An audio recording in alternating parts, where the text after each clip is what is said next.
Tenho 33 anos e moro em Nova York. Trabalho com design gráfico numa agência pequena em Manhattan. Vivo sozinha num apartamento que, apesar de antigo, sempre me pareceu seguro e confortável. Depois de um término difícil, resolvi voltar para o Tinder não exatamente por carência, mas porque sentia falta de conversar com alguém, nem que fosse por mensagens vazias. Conheci o Theo numa terça-noite. A foto dele parecia de catálogo. Terno alinhado, cabelo impecável, olhar direto. O tipo de cara que se acha bonito, mas nem cogita dar match porque parece distante demais da sua realidade. Só que ele deu match comigo primeiro. Começamos a conversar no mesmo dia. Ele era educado, gentil, parecia interessado de verdade, mas foi isso que começou a me deixar desconfortável. A fluidez das respostas, as piadas do jeito exato que eu gostava, a facilidade com que ele puxava assuntos que me prendiam. No começo, achei que era coincidência. Depois pensei que ele talvez tivesse me stalkeado nas redes sociais, mas em determinado momento ele mencionou o nome da minha escola do ensino médio. E não foi "você estudou em tal lugar"? Foi "lembra quando você costumava colar na prova de biologia da SA, Hawkins?" Travei. Aquilo não estava em lugar nenhum online, nem no meu Facebook antigo, muito menos no Instagram. Perguntei como ele sabia. Ele respondeu com uma naturalidade doentia: "Eu lembro de você. Você só esqueceu de mim." Meu estômago virou. Respondi dizendo que ia denunciar o perfil. Ele mandou de volta: "Não adianta. Da última vez, você também tentou fugir." Bloqueei imediatamente. Apaguei o aplicativo. Mas fiquei com aquela frase martelando na cabeça. Da última vez. Que última vez? Nunca tinha visto aquele cara na vida. Ou pelo menos era o que eu achava. Naquela noite, fui dormir com a TV ligada. Já era um hábito desde a pandemia. Algo sobre o som constante me dava a sensação de não estar sozinha, embora a solidão fosse uma presença silenciosa e rotineira na minha vida. Apaguei rápido, mas no meio da madrugada acordei com uma sensação difícil de explicar. Era como se meu corpo soubesse que tinha algo errado, mas meu cérebro ainda estivesse preso no sono. Demorei para entender o que estava me incomodando. Só quando tentei me virar na cama percebi. O colchão afundava do meu lado, como se alguém deitasse ali. Fiquei paralisada. Meu quarto estava escuro, só um brilho pálido da TV iluminando o teto. Senti o peso constante e o ar parecia mais denso. Quando finalmente consegui virar o rosto, ele estava ali, o mesmo rosto da foto. Mas não era só isso. Aquela expressão era como se ele me conhecesse melhor do que eu mesmo. O olhar não era o de um desconhecido. Tinha algo íntimo, insistente, como se ele estivesse me esperando. Não consegui gritar, não consegui reagir. Me virei de novo com toda a força e fechei os olhos. Ficava repetindo para mim mesma que era um pesadelo, que ia passar, que eu estava imaginando. Quando abri os olhos de novo, o colchão estava reto, a TV ainda ligada. Mas o quarto inteiro parecia ter sido atravessado por alguma coisa que não saiu. No dia seguinte, não consegui levantar da cama até meio-dia. Fiquei encarando o teto como se alguma resposta tivesse escondida ali. Fui até a delegacia, mas não consegui dizer o que tinha acontecido. Disse que um homem tinha invadido meu perfil. Eles anotaram e disseram que iam investigar, mas pela cara dos policiais parecia que eu só era mais uma paranoica qualquer. A vida seguiu como um arrastar de correntes invisíveis. A presença dele ficou, não no quarto, mas em mim. Tentei racionalizar. Disse para mim mesma que era só um surto, que talvez fosse coisa da minha cabeça. Mas as mensagens voltaram. Em outro número, a gente já se viu antes. Você só não lembra do fim. Uma noite, recebi um vídeo. Eu, criança, andando de bicicleta na rua da casa da minha mãe. Ninguém tinha esse vídeo. Minha mãe morreu em 2016. E o celular antigo, onde ela guardava as gravações, se perdeu depois da mudança. Comecei a vasculhar minhas próprias memórias. Revirei caixas antigas, procurei fotos, anotações. Nada. Mas quanto mais eu procurava, mais fragmentos desconexos surgiam. Tive sonhos estranhos, uma casa em chamas, uma escada que terminava numa porta de metal, uma mão me puxando de volta. Comecei a acordar com hematomas, pequenos mas reais. Um no braço, outro na coxa, como se alguém tivesse me segurado com força. Uma noite tomei coragem e procurei ajuda. Conversei com uma senhora que atendia como terapeuta espiritual num bairro afastado. Ela me atendeu em casa, no porão da residência, disse que meu caso não era incomum. Às vezes, Vínculos antigos não se rompem quando deviam. Quando perguntei o que isso queria dizer, ela respondeu: você morreu com ele uma vez. Só você voltou. Aquilo me atravessou como uma lâmina. Levantei e fui embora. Chorei o caminho inteiro até em casa. Na semana seguinte, parei de ver o rosto dele no meu quarto. Mas a sensação permaneceu. A de estar dividindo o corpo com uma história que não é só minha. Ele não voltou, não diretamente. Mas às vezes, quando passo pelo espelho sem me preparar, vejo por um segundo meu próprio reflexo sorrindo antes de mim. Como se houvesse alguém ali que lembra de tudo o que eu não lembro e que está esperando a hora de me contar. Se você acha que isso é só uma história de alguém perturbado, tudo bem. Eu também achava. Até lembrar que quando eu tinha 12 anos, fiquei desaparecida por quase 3 dias. Minha mãe dizia que me encontrou dormindo na frente de casa sem um arranhão, como se nada tivesse acontecido. Eu nunca soube para onde fui. E agora acho que talvez não tenha sido a primeira vez. Apoie o canal com um like e uma inscrição. Estou preparando muita coisa boa ainda. Agora seguimos com o próximo relato. Meu nome é Aline e moro em Curitiba e trabalho com design gráfico, mas isso pouco importa aqui. Eu não sou do tipo que compartilha coisa pessoal na internet, muito menos coisas assim. Mas há dias que não durmo direito. Não por medo, mas porque fico tentando entender se eu enlouqueci ou se... Enfim, eu pensei que poderia deixar para lá. Fingir que não aconteceu, mas não consigo. A cada vez que fecho os olhos, parece que volta. Então, se alguém já passou por algo parecido, talvez entenda. Se não passou, só peço que me escute até o fim. E, se for rir de mim, faça isso depois. Mas agora só me escuta. Era uma tarde de quarta-feira quando minha tia morreu. Ela não era exatamente próxima, mas era daquelas pessoas que a gente sempre espera ver nos almoços de domingo. Ela falava alto, ria de tudo, fazia questão de manter contato com a família, mesmo quando ninguém mais se importava. O câncer foi rápido demais. Quando fomos ao velório ainda parecia mentira. O céu estava carregado, típico do outono aqui no Paraná. Chovia fraco, aquele vento que atravessa o casaco e faz a gente se encolher sem perceber. Eu detesto o cemitério. Detesto o cheiro das flores, o barulho abafado dos passos na grama molhada, o som da chuva batendo nas estruturas de mármore. Estava tentando me distrair de tudo aquilo. Peguei o celular e entrei no Tinder. Um hábito idiota, sei. Mas na hora era só para passar o tempo. Dei alguns swipes automáticos sem pensar muito, até que parei. O nome dele era Caio. Camisa preta, barba por fazer, olhar meio cansado. Tinha algo estranho nas fotos, mas só me dei conta quando parei na terceira. Era o mesmo banco, a mesma árvore, o mesmo mausoléu que eu estava encarando desde que cheguei. A foto tinha sido tirada ali, exatamente ali, no mesmo cemitério. Meu corpo reagiu antes da cabeça. Tive aquela reação involuntária de tensão, como se algo me puxasse por dentro. Ampliei a foto, procurei qualquer detalhe que me dissesse que era só coincidência, mas era o mesmo lugar. Naquela foto ele estava sentado no banco, como se estivesse esperando alguém. Mandei mensagem. Essa foto, onde foi tirada? A resposta veio quase na hora. Você parece triste. Quer conversar sobre perda? Não consegui digitar nada por alguns minutos. Aquilo tinha me travado. Eu me virei, olhei para o banco. Vazio. A árvore ainda molhada de chuva, pingando. O céu cada vez mais cinza. Caminhei devagar até lá. Meu irmão me perguntou onde eu ia, mas eu só balancei a cabeça. Quando cheguei no banco, vi um papel dobrado cuidadosamente colocado sobre a madeira úmida. Peguei sem querer encostar muito. Era uma folha impressa, letras simples alinhadas. Dizia: agora somos 2 em luto. Voltei para casa muda. Ninguém percebeu nada. O perfil do Caio sumiu naquela mesma noite. Tentei procurar de novo.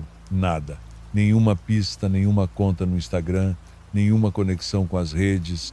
Como se tivesse sido criado só para aquele momento. Passei os dias seguintes tentando racionalizar. Talvez fosse um perfil fake, talvez alguém soubesse que eu estaria lá e tivesse armado aquilo. Mas porque foi só o começo. Comecei a receber mensagens anônimas no WhatsApp. Sempre frases curtas. Você se lembra da última vez que chorou assim? Ou o cheiro do hospital ainda está em você? Eu não contava essas coisas para ninguém, nem nas redes, nem em grupo de amigos. Um dia recebi, ela te chamava de Lili, não é? Ninguém me chama assim desde que eu tinha 7 anos. Era como minha tia me chamava. E o pior, Ela era a única que ainda me chamava assim antes de morrer, ninguém mais. Passei a ter sonhos estranhos, pesados. Não de terror exatamente, mas de angústia. Sonhava com corredores longos demais, onde eu andava descalça e as luzes piscavam. Sonhava com meu quarto, mas ele era maior, mais escuro, como se as paredes tivessem recuado. Em um desses sonhos vi Caio, sentado naquele mesmo banco, me olhando. Não sorria, não falava, só esperava. Comecei a notar mudanças sutis em casa, coisas fora do lugar. Uma xícara usada que eu não lembrava de ter pegado, a janela da sala aberta, quando eu jurava ter fechado. Meu gato passou a evitar o meu quarto. Ficava encarando a porta com as orelhas baixas, como se ouvisse algo que eu não podia ouvir. Decidi voltar ao cemitério. Foi num sábado, fui sozinha, estava quase escurecendo. Levei comigo a folha impressa que encontrei no banco, como se aquilo me ajudasse a achar alguma explicação. Quando cheguei, tudo estava do mesmo jeito. O banco, a árvore, a entrada do mausoléu. Me aproximei devagar, tentando lembrar de cada detalhe da foto. Quando cheguei perto o suficiente, percebi. Tinha outro papel, dobrado do mesmo jeito. Peguei com mãos trêmulas. Dizia: você se afastou, mas eu ainda estou aqui. Senti uma presença, não há outra palavra. O ar ficou mais denso. Os sons do lado de fora pareceram distantes, como se eu tivesse mergulhado em outra camada do mundo. Ouvi passos, claros, lentos, atrás de mim. Quando me virei, não tinha ninguém, mas o banco estava diferente. Molhado, como se alguém tivesse acabado de se levantar. Voltei para casa dirigindo sem pensar, os dedos presos no volante. Eu queria respostas, mas não sabia onde procurar. Comecei a investigar tudo que pude. Vasculhei arquivos antigos, registros de óbitos. Foi numa madrugada, revirando matérias de jornal antigos, que encontrei um rapaz chamado Caio, 26 anos, havia morrido num acidente de moto há 3 anos. O velório foi exatamente no mesmo cemitério. O enterro, no mesmo setor onde minha tia havia sido enterrada. A imagem no obituário era ele, o mesmo rosto das fotos. Desde então, não recebi mais mensagens. O número sumiu. O Tinder não mostra mais perfis estranhos, mas ainda sonho. Com o banco, com a árvore e, às vezes, acordo com a sensação de que alguém está sentado ao pé da minha cama. Não sei o que ele queria de mim. Não sei se queria companhia, ajuda ou só que eu soubesse que ele existiu. Mas depois disso, nunca mais consegui me sentir sozinha mesmo quando estou. Se você curte esses relatos, deixa o like e se inscreve no canal. Isso me ajuda demais a continuar. Agora vamos ao próximo relato. Meu nome é Marcos, tenho 28 anos, moro na zona norte de São Paulo, trabalho com TI, nada muito fora do comum. Vivo sozinho há uns 4 anos, desde que minha mãe faleceu. Não tenho muitos amigos próximos, nunca fui de me enturmar com facilidade. Acho que depois que perdi ela, minha paciência para convívio social foi ficando curta. O luto me isolou. E quando percebi, minha rotina se resumia a casa, trabalho, mercado e volta. Fiz perfil no Tinder mais por tédio do que por real interesse. Eu já tinha usado antes, mas sempre achei aquilo meio vazio. Só que naquele dia eu me senti mais sozinho do que o normal. Era uma sexta-feira à noite e não queria mais passar outro fim de semana sentado no sofá com pizza fria e série repetida. Dei match com uma garota chamada Luísa. O rosto dela me chamou a atenção logo de cara. Tinha um ar meio antigo, sabe? Cabelo loiro quase branco, preso num coque simples. Sorriso pequeno, mas sincero. Não era o tipo exagerado de selfie filtrada. Era uma beleza calma. O perfil não tinha muitas informações, só estudante de artes e a localização a 2 quadras de casa. Aquilo me pegou perto demais. Até pensei que podia ser fake, mas resolvi puxar assunto. Ela respondeu rápido, conversamos por 2 dias. As mensagens dela eram curtas, mas diretas. Falava como quem não tem tempo a perder. Dizia gostar de silêncio, de música antiga, de gente que olha nos olhos. Me fez perguntas sobre minha infância, sobre meus medos. Não era o tipo de papo superficial. Parecia que ela me escaneava por dentro. Achei isso interessante, me prendeu. Na noite do 2º dia, ela disse que morava numa casa velha ali perto e me convidou para ir até lá. Achei estranho o convite tão rápido, mas aceitei. Confesso que minha cabeça estava mais curiosa do que empolgada. Peguei o endereço e fui a pé. A rua era pequena, mal iluminada. As casas pareciam esquecidas no tempo. Quando cheguei, já estranhei. O número batia, mas a casa parecia desocupada. Portão baixo de ferro, jardim descuidado, janelas com cortinas grossas. Bati palma, mas ninguém respondeu. A porta estava encostada e uma mensagem no WhatsApp apareceu. Pode entrar direto. O corredor cheirava a umidade. O tipo de cheiro que me lembrou a casa da minha avó antes dela ser internada. Móveis escuros, muita coisa coberta com tecido, tapete puído. A iluminação era baixa demais, parecia vir de algum lugar distante. Meus passos soavam altos no piso de madeira. Foi quando ela apareceu no fim do corredor. Vestia uma camisola branca, sem sapatos. Os pés quase não faziam barulho no chão. A pele dela parecia mais clara do que nas fotos. Me deu um beijo no rosto. Estava frio. E então disse uma frase que me travou. Faz tempo que não recebo ninguém. Tentei não mostrar desconforto. Seguimos para a sala. Sentamos num sofá afundado. Tentei puxar assunto, mas ela falava pouco, olhava muito. Não de maneira sedutora, era mais como se estivesse tentando entender o que eu não dizia. Comentei sobre a foto do perfil dela. Ela olhou para frente, depois para mim, e respondeu. Eu usava aquela quando estava viva. Sorriu, como se tivesse contado uma piada, mas os olhos dela não acompanharam o sorriso. Perguntei se era um personagem, uma brincadeira. Ela se levantou, andou até uma estante e pegou uma folha dobrada. Me entregou. Era uma página de jornal amarelada com uma foto em preto e branco. A legenda dizia: jovem é encontrada morta em casa abandonada no bairro de Santana. A foto era ela. O mesmo rosto, mesmo cabelo, a data era de 2012. Levantei num impulso. Ela continuava ali me olhando, não demonstrava medo nem raiva, só uma calma absurda que me deixou ainda mais nervoso. Disse que precisava ir, que tinha recebido uma ligação do trabalho. Saí rápido, o mais rápido que consegui sem correr. Não olhei para trás, só quando virei a esquina, respirei. Meu coração parecia um martelo no peito. Cheguei em casa e me tranquei. Passei a madrugada acordado, olhava para o celular a cada 5 minutos esperando alguma mensagem dela, mas nada. Nos dias seguintes tentei racionalizar. Achei que podia ter sido uma armação, alguma espécie de encenação, mas não fazia sentido. Voltei lá 4 dias depois. Fui com um amigo que trabalha comigo. Ele não acreditou muito no que contei, mas topou ir junto. A casa estava trancada com um cadeado. As janelas estavam vedadas com tábuas. O jardim estava mais crescido, cheio de mato. Batemos palma, ninguém respondeu. Um senhor da casa ao lado apareceu. Perguntamos sobre a casa, sobre Luísa. Ele olhou desconfiado. Essa menina morreu faz tempo, tinha uns problemas, morava com a tia. Depois que aconteceu, ninguém quis mais alugar, está fechada desde aquele ano. O dono mora em outra cidade. Fui embora mudo.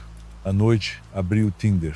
O perfil dela não existia mais, nem nas conversas arquivadas, nada, como se nunca tivesse estado lá, mas eu me lembro. Lembro do cheiro da casa, do toque dela, da voz, ainda lembro da página do jornal, do modo como me olhava, como se já me conhecesse há muito tempo. Desde então não uso mais o aplicativo, nem para brincar. Às vezes acordo de madrugada achando que tem alguém sentado no sofá da sala. Já troquei o travesseiro, o colchão, até a disposição dos móveis. Mas tem algo que não muda. A sensação de que ela não me encontrou por acaso. E que de alguma forma ainda está esperando por mim. Não se esqueça de curtir o vídeo. Agora vamos a mais um relato. Sempre achei difícil pedir ajuda. Cresci aprendendo que homem tem que aguentar calado, segurar firme e seguir em frente. Talvez por isso tenha demorado tanto para contar isso a alguém mesmo agora, escrevendo Ainda Penso em Apagar Tudo. Meu nome é Caio, tenho 34 anos, trabalho com TI, moro sozinho num apartamento pequeno em Campinas. Nunca fui do tipo sociável, não por arrogância, mas por exaustão. Eu me desgasto tentando manter conversas, fingir interesse, sorrir na hora certa. Depois que terminei um relacionamento de quase 6 anos, fiquei ainda mais fechado. Eu estava num ponto em que até o silêncio pesava demais. Foi aí que baixei o Tinder, sem expectativas, sem planos. Só queria alguém que respondesse de volta. A Lorena apareceu na terceira noite. Perfil discreto, foto sem exagero, uma daquelas pessoas que te deixam curioso sem precisar mostrar muito. Primeira coisa que me chamou a atenção foi a frase na bio: se você não tem medo de escuro, ótimo. Eu também não. Dei risada, achei criativo. Demos match em menos de 1 hora. A conversa começou leve, mas logo ficou intensa. Ela era inteligente, tinha respostas afiadas, falava sobre filmes obscuros, infância difícil, e tinha uma calma estranha, como se nada a abalasse. Disse que morava com a avó, numa chácara afastada, porque a senhora estava doente, e ela era a única da família que ainda restava. O jeito como ela falava disso me pegou. Tinha algo triste, mas direto, como se ela já tivesse feito as pazes com uma vida meio parada. Comecei a esperar pelas mensagens dela. Áudios de madrugada, risadas que pareciam perto demais, como se ela estivesse no quarto ao lado. Uma vez perguntei se ela já tinha perdido alguém. Ela respondeu só: algumas pessoas ainda estão por perto, mesmo que não saibam. Achei poético, meio pesado, mas eu estava carente o suficiente para interpretar aquilo como profundidade. Depois de 1 semana, ela me chamou para visitar a chácara. Disse que não costumava convidar ninguém, mas queria me ver. Pensei 2 vezes. O lugar era longe, estrada de terra, fora do Google Maps. Ela mandou uma localização via WhatsApp com uma frase: chega antes das 6. Depois disso, a estrada se fecha. Achei que fosse modo de dizer alguma metáfora. Mesmo assim, fui. No caminho, o sinal começou a falhar. Quanto mais eu avançava, mais a vegetação tomava conta da estrada. Era como se a mata tivesse crescido para engolir tudo em volta. Quando cheguei no portão, já passava das 6. Estava tudo escuro, mandei mensagem. Ela respondeu só: pode entrar, porta está aberta. Sem emoji, sem ponto final. Entrei devagar. O carro mal passava entre os galhos. A casa era simples, sem nenhuma luz acesa. Bati palma, nada. Chamei. Silêncio. Quando fui abrir a porta, ela já estava encostada. A madeira cedeu com facilidade, revelando uma sala coberta por lençóis. Móveis antigos, poeira acumulada, cheiro de coisa guardada, mas o que mais me incomodou foi o som do relógio de parede marcando exatamente 18. E ele não andava. O ponteiro estava travado, mas o som continuava, ritmado, artificial. Pensei em sair, de verdade. Mas antes que eu recuasse, ouvi uma risada, baixa, feminina, abafada, parecia vir de dentro da casa. Chamei o nome dela, nenhuma resposta. Andei devagar, os passos rangendo o chão de madeira. No fundo da sala tinha um espelho grande, velho e empoeirado.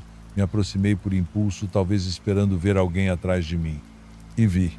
Uma mulher parada, imóvel, usava um vestido escuro, um véu cobrindo o rosto. Não dava para ver os olhos, mas dava para sentir que ela me olhava. Virei rápido, não tinha ninguém, mas o espelho ainda mostrava a mulher parada ali. Dei um passo para trás, o reflexo deu também. Só que o som veio atrasado, um passo seco, que não era o meu. Corri, não pensei. Saí da casa tropeçando, entrei no carro com a chave já na mão, dei partida e acelerei. Não olhei para trás, não queria confirmar nada. A estrada, agora, parecia ainda mais fechada. O céu estava limpo, mas o escuro parecia ter descido mais cedo. Quando cheguei em casa, revisei as mensagens. O perfil dela havia sumido, não bloqueado, apagado, como se nunca tivesse existido. Fui buscar o nome completo que ela tinha me dado, Lorena M., e encontrei uma matéria de 2013. Jovem de 24 anos encontrada morta ao lado da avó em propriedade rural. Polícia investiga possível pacto suicida. Casa estava abandonada havia meses. A foto era dela. O mesmo sorriso, o mesmo cabelo preso, o mesmo olhar fixo que ainda vejo às vezes no reflexo da TV desligada. Desde aquele dia, os espelhos da minha casa começaram a se comportar de forma estranha. Às vezes demoram a refletir meu movimento. Outras vezes mostram coisas do lado errado da imagem. Já troquei todos, mas não adianta. O problema não é o vidro, é o que ficou do outro lado. Passei meses em negação. Achei que fosse estresse, que meu cérebro estava me punindo por ter me entregado tão fácil para uma estranha. Mas a coisa piorou. Um dia acordei com marcas finas nos ombros, como se dedos tivessem pressionado ali com força. No banheiro, o espelho estava trincado de dentro para fora. E no canto, escrito em algo que parecia umidade, li: volta antes das 6. Hoje vivo com tudo coberto, evito reflexos, uso o celular no modo escuro. Já pensei em mudar de cidade, mas sei que não adianta. O que veio até mim não se importa com distância, não é uma pessoa. É um vazio que tomou forma e usou o nome dela para atravessar. Eu sei que parece absurdo. E talvez seja mesmo, mas deixo isso registrado porque se algum dia você der match com alguém chamada Lorena, que vive com a avó numa chácara distante, não responda. Antes de continuar para o próximo relato, comente de qual cidade você está assistindo e eu vou responder a todos que comentarem. Não se esqueça de se inscrever no canal e ativar o sininho de notificação para não perder nenhum vídeo novo. Agora vamos continuar. Meu nome não importa e, sinceramente, nem sei se devia estar escrevendo isso.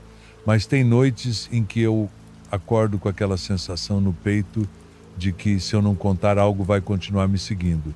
Como se manter isso em silêncio fosse deixar a porta aberta. Era fim de inverno quando tudo começou. Eu estava numa fase morna, sabe? A vida seguia, mas sem sal. Saí de um casamento desgastado há pouco mais de um ano, sem filhos, sem grandes laços, só uma coleção de silêncios acumulados. As conversas com os poucos amigos foram diminuindo, o trabalho virava desculpa para não ver ninguém.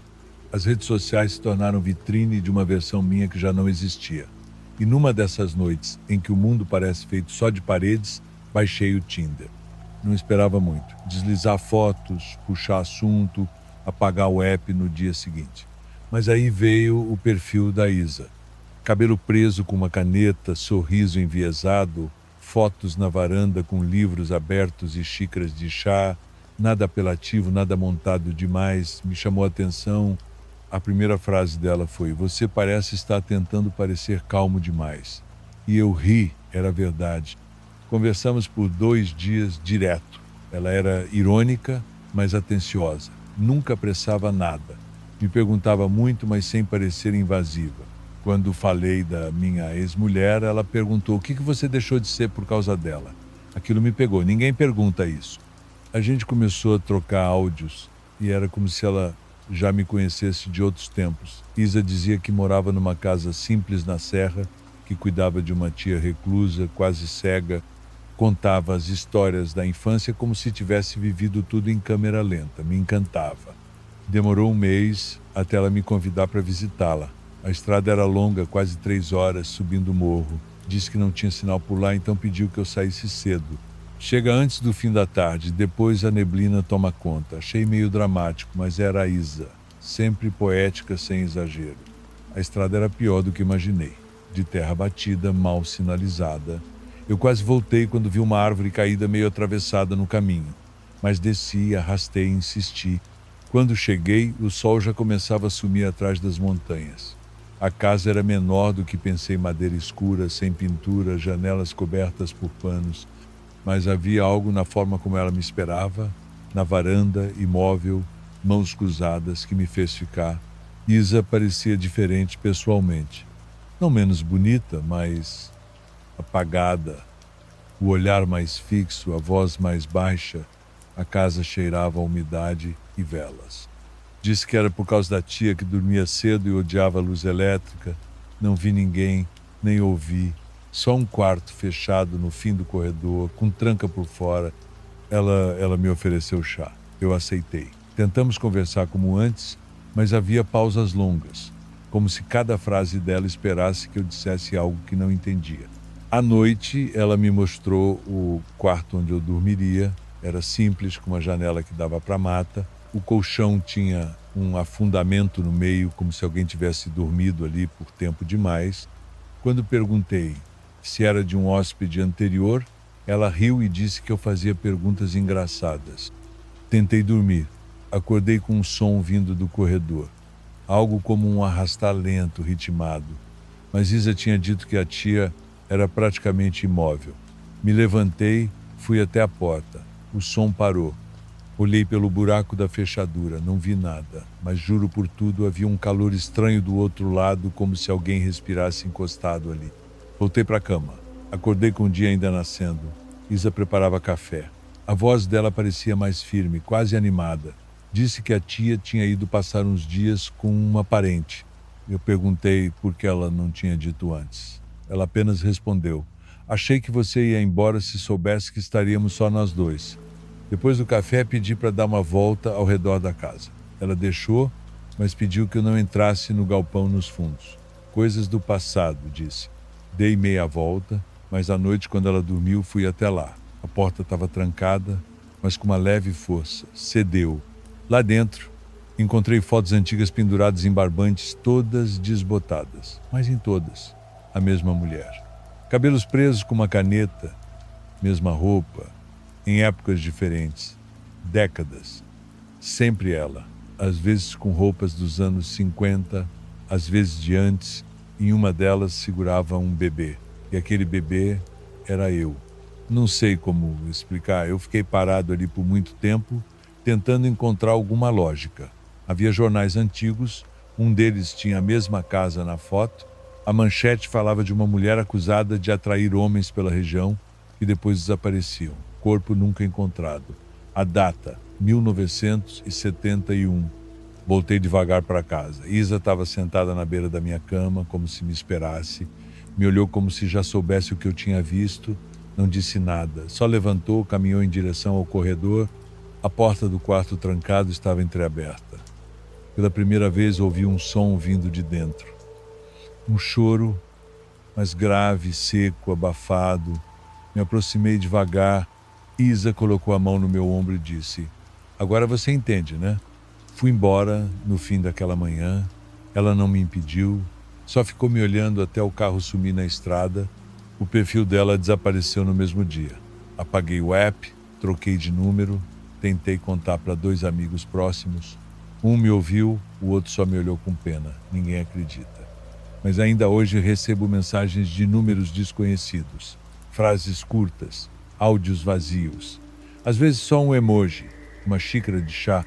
E numa noite dessas, mexendo numa caixa velha da infância, encontrei uma foto que minha mãe jurava ser da parteira que me trouxe ao mundo. Era uma mulher jovem com o cabelo preso por uma caneta. No verso, só uma frase rabiscada. Ele finalmente voltou. Hoje, vivo com a sensação de que estou dentro de algo que começou antes de mim.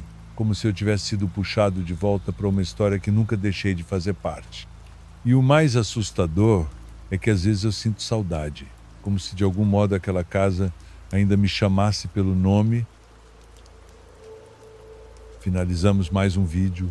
Agradeço muito a presença de cada um de vocês. Se não for inscrito no canal, se inscreva e deixe sua curtida no vídeo. Boa noite e até o próximo vídeo.